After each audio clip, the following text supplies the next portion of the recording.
seems to have components of the North American swine virus, the avian influenza, the bird flu. We've talked a lot about this. Swine flu outbreak.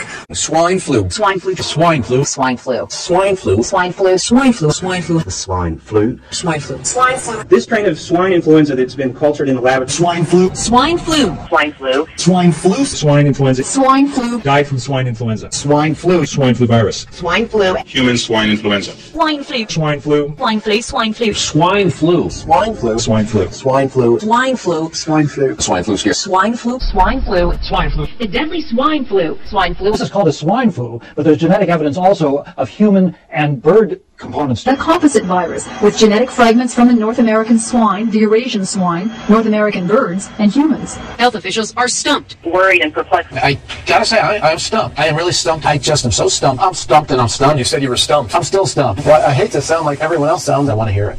But I was surprised, puzzled. All the words you've been hearing. That's what leaves me really just kind of heartbroken. Oh, Robin, it's so horribly unfair. I feel like crying. This is heartbreaking to myself to be puzzling. I think there's a lot. That's the White House talking point, Ari. Why is Bayer Corporation the rat of the week? Internal documents show that after this company positively, absolutely knew that they had a medication that was infected with the AIDS virus, they took the product off the market in the U.S. and then they dumped it in France, Europe, Asia, and Latin America. The medicine's called Factor 8. It was an injection medicine that was used for hemophiliacs, mostly children. Children had been born with an injury. Hold on, Mike. So hold on. So you're telling me that Bayer knew that this drug was infected with the AIDS virus, they yanked it from the market in America, and then they dumped it in markets overseas? They had to figure out a way, Joe, to make a profit on a product that they could not sell in America. So they made a huge profit. They dropped the product in Japan, Spain, and France.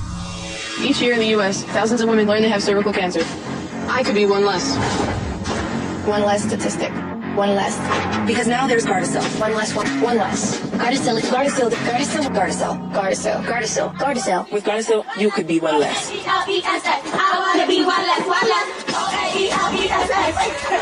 Collapsed after being given the cervical cancer vaccine Gardasil. Health authorities are urging parents to stay calm, insisting the drug, which is being offered to students in WA, is safe.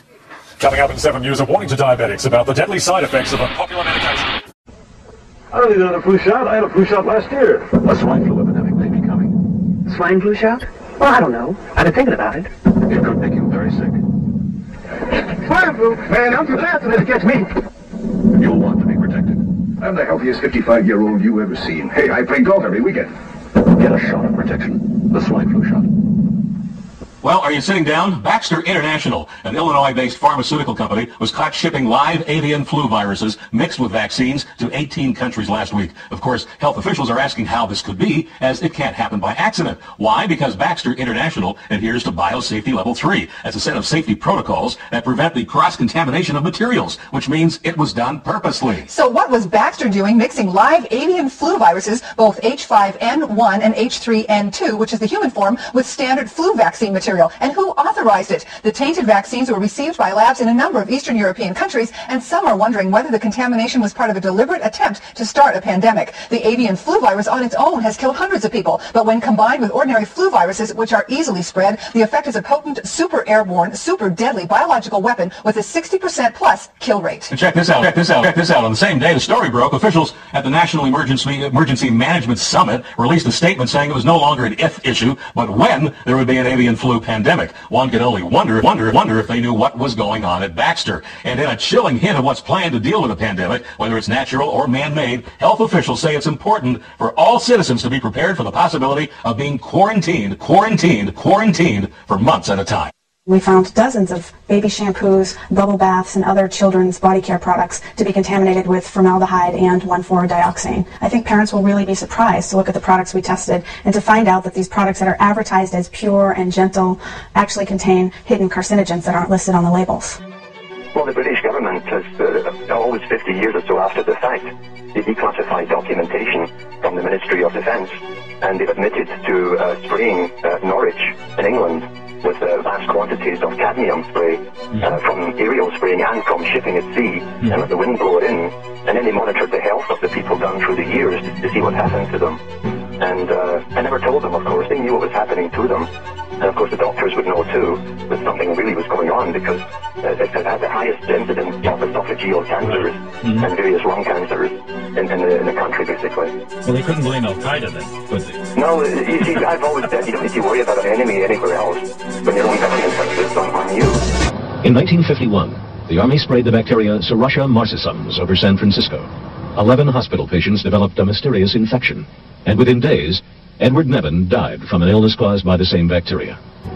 In 1953, CIA employee Frank Olson leaped through his bedroom window on the 10th floor of this New York hotel. 9 days earlier, a fellow CIA scientist had secretly spiked his drink with LSD. Another cover-up concerned the death of a civilian, Harold Blauer. Suffering from depression, he was a patient at the New York State Psychiatric Institute. There, he and 5 other patients were unwittingly tested with mind-altering drugs by doctors who'd signed a secret contract with the U.S. Army. February 1956. In the heart of New York, Operation Big City was underway.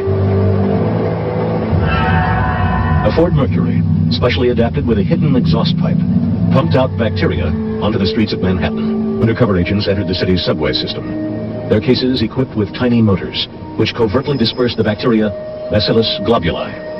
10 years later, the Army returned. Light bulbs filled with bacteria were dropped in front of trains and down ventilation shafts. This Washington, D.C. bus station was the site of another secret test. 30 similar trials were conducted at public locations all across America.